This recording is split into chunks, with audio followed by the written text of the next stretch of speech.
Payso for PMG Radio, man. First, Ellie, I want to say I love the show. I love the channel. Thank you. You keep me in tune with the boxing scene, even like the behind the scenes stuff. I love what you do, bro. Thank you. I just wanted to say, man, you know, when guys like you in front of, you know, the seat, man, like, you know, I feel like that's one of the things that's stagnating boxing right now. A perfect example of that is Errol Smith Jr. and my man Bud. Like, why are we not seeing that fight? Like, there's no excuse, there's no reason. Clearly, everybody wants to see the fight. So, like, when y'all in front of the Eddie Hearns and the Bob Arums and what's my man from Mayweather Sports? Yeah. Man, why the fans are not getting the fights we want to see? Let me tell you what's going on. Look, everybody does a great job. Leonard does a great job. Bob does a great job. Eddie Hearn does a great job. I'm sure Spence wants to fight Crawford, and I'm sure Crawford wants to fight Spence. You know? Right. But what happens is everybody wants to see the fight. So what's the holdup? The holdup is it's also a business. And let's say Top Rank or other promotions that have a superstar that they invested so much money in a superstar, it's a big risk. I know what you're saying. Let's see the best fight the best. But at the same time, in a perfect world, you're right. But it's also a business. And sometimes you can't risk putting in your best fighter in there with someone else, because if your best fighter doesn't win, then it hurts your whole business. But at the end of the day, it's also hurting the sport, man. I get everybody wants to get their money, but at the end of the day, it's like, you know, the elephant can say Tank is the star all he wants, but at some point, Tank got to fight somebody. Oh, no. Tank is going to fight Leo, and then he's going to fight Ryan. And those are two big fights. Hopefully we see it happen, but you can't pump, he's a star. That sounds great. I mean, I love AB, but AB was a star until he fought somebody. You know what I'm saying? So that, yeah. No, listen, he did fight Ponce de Leon. Ponce de Leon's a monster. That's who he won the 135 title with. He fought DeMarco when Antonio DeMarco stopped John Molina in 40 seconds. That was DeMarco's next fight. And DeMarco's fought everybody, you know? So you can't say he's not legit. Huh? There wasn't no Maidana, though. Maidana didn't stop Adrian, and Adrian was coming back in the last couple of rounds. Yeah, Maidana won, you know, no problem, no question. But Adrian was still in that fight. And like I said, he fought Paulie and won. Paulie won a title at 47, so it's not like he fought someone who didn't have a belt. No, listen, at the end of the day, I don't want to just make this about AB, but what I'm saying is, like, I feel like, you know, this business thing, everybody keeps talking is hurting the nature of the sport, man. You understand what I'm saying? Like, at the end of the day, like, we just missed out on Joshua and Deontay Wilder, which would have been a mega fight because of all of the politics in the quote-unquote business. That's true. The fans we missed out on would have been a mega unification heavyweight fight over politics and business. No, I agree. But look, you have to look at it this way. In the UFC, you have one company, and they can make the best fight the best, right? Right. But the fighters don't get paid that much. It is what it is. I wish they got paid top dollar, but they don't make that much.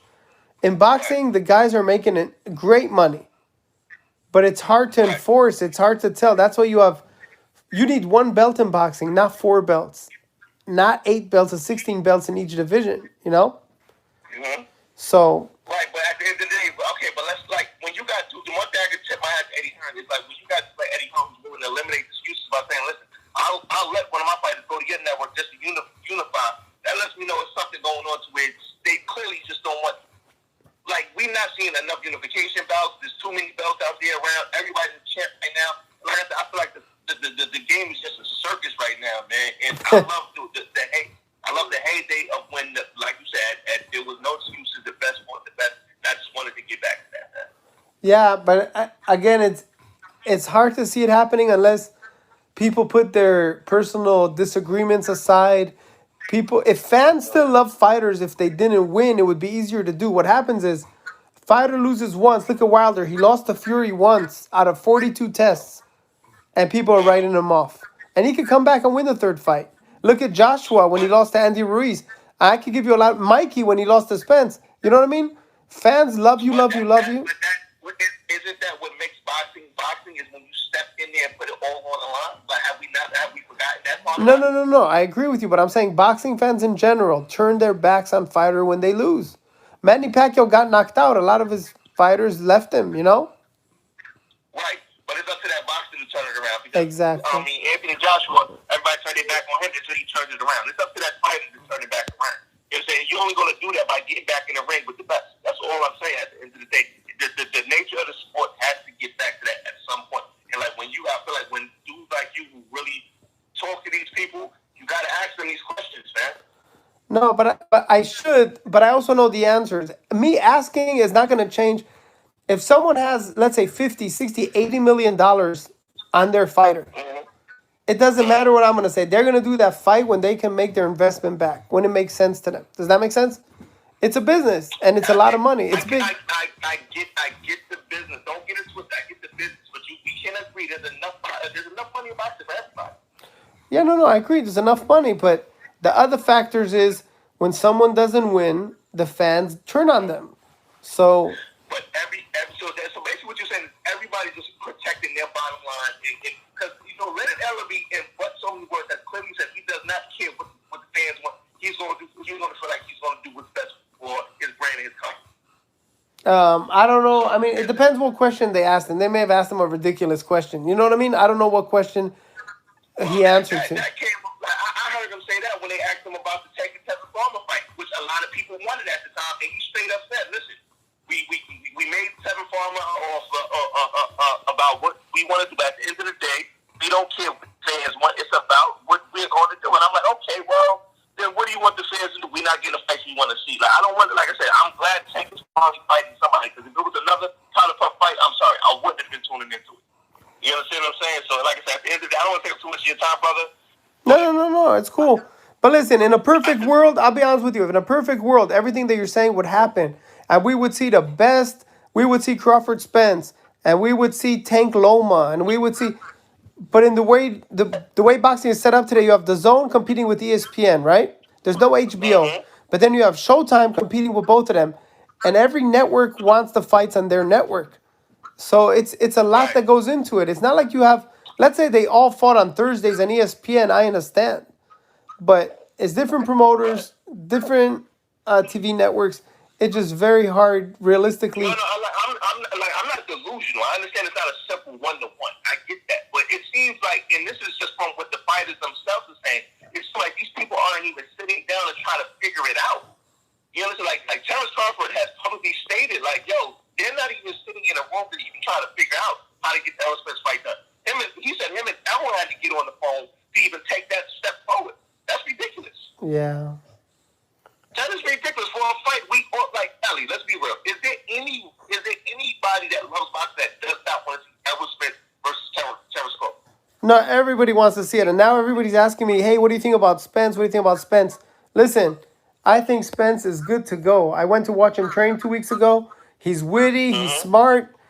Only thing is, he's not on fight weight, but that's normal. You know what I mean? He hasn't trained in a couple months, but he's ready to go. Absolutely. You can't even tell that he was in an accident. So when I was in Oklahoma a year ago, and Maurice Hooker is friends with Spence and friends with Crawford, and both of them came to support him, and he fought Salcedo that night, and Maurice Hooker won, and he became the champion.